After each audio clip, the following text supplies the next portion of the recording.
अक्षय तृतीया कथा, व्रत विधि और महत्व। वैशाख मास के शुक्ल पक्ष की तृतीया को अक्षय तृतीया आखा तीज के नाम से जाना जाता है। अक्षय तृतीया को आखा तीज और वैशाख तीज के नाम से भी जाना जाता है।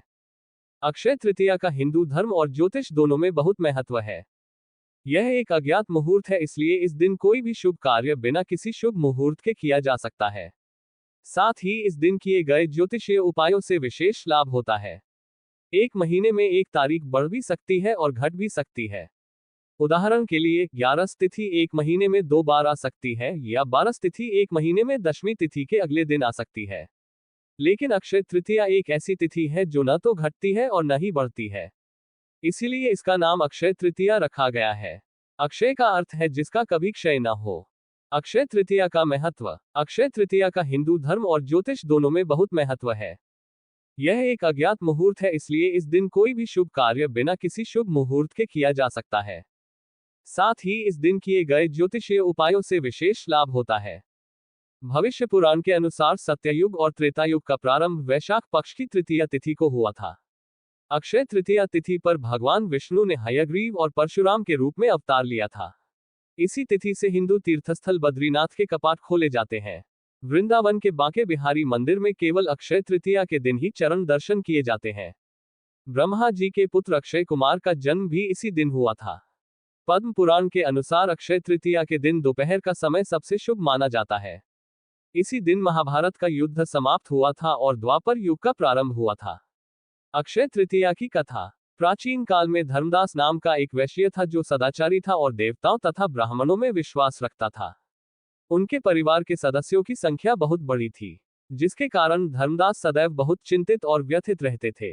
किसी ने धर्मदास को अक्षय तृतीया के व्रत के महत्व के बारे में बताया, इसलिए उन्होंने यह व्रत अक्षय तृतीया के दिन करने का निर्णय लिया। जब यह त्योहार आया तो धर्मदास ने सुबह उठकर गंगा में स्नान किया और उसके बाद पूरे विधि विधान से देवी देवताओं की पूजा की। उन्होंने ब्राह्मण को नारियल के गोले, पंखा, चावल, दही, गुड़, चना, जौ, गेहूं, नमक, सत्तू, पानी से भरा मिट्टी का बर्तन, सोना, कपड़े और अन्य दिव्य चीजें दान की। वृद्धावस्था में रोगों से पीड़ित होने तथा पत्नी के बार बार आग्रह करने पर भी धर्मदास ने दान करना नहीं छोड़ा। ऐसा माना जाता है कि जब धर्मदास की मृत्यु हुई तो उन्होंने फिर से एक इंसान के रूप में जन्म लिया, लेकिन इस बार उनका जन्म कुशावती के एक प्रतापी और धनवान राजा के रूप में हुआ। कहा जाता है कि अक्षय तृतीया के दिन किए गए दान और पूजा के कारण वह बहुत अमीर और प्रसिद्ध हो गया। वह इतना धनी और प्रतापी राजा था कि त्रिदेव भी अक्षय तृतीया के दिन उसके दरबार में होने वाले महायज्ञ में ब्राह्मण का वेश धारण करके उपस्थित होते थे। उन्हें अपनी आस्था और भक्ति पर कभी घमंड नहीं हुआ और अत्यधिक धनवान होने के बावजूद भी वे धर्म के मार्ग से नहीं हटे। माना जाता है कि यही राजा आगे चलकर राजा चंद्रगुप्त के रूप में पैदा हुआ। अक्षय तृतीया व्रत विधि। अक्षय तृतीया के दिन व्रत रखने की भी परंपरा है। इस दिन व्रत रखने वाले स्त्री पुरुषों को ब्रह्म मुहूर्त में उठना चाहिए। सुबह उठने के बाद घर के दैनिक कार्य करें और फिर शुद्ध जल से स्नान करें। स्नान करने के बाद पूजा शुरू करने के लिए भगवान विष्णु की एक मूर्ति या तस्वीर लें और उसे अपने सामने रखें। इसके बाद निम्नलिखित मंत्र का जाप करते हुए व्रत का संकल्प लें। मंत्र ममाखिल्पा पक्षय रूपोक्त शुभ फल भगवत प्रीति कामनाया देवत्रय पूजन्मः करिष्ये। संकल्प लेने के बाद भगवान विष्णु की मूर्ति का पंचामृत से अभिषेक करें।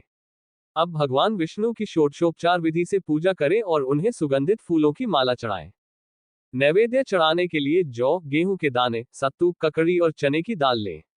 इसके बाद यदि संभव हो तो विष्णु सहस्रनाम का जाप करें। अब भगवान विष्णु को तुलसी जल चढ़ाएं और भगवान विष्णु की आरती करने के बाद पूरे दिन व्रत रखें।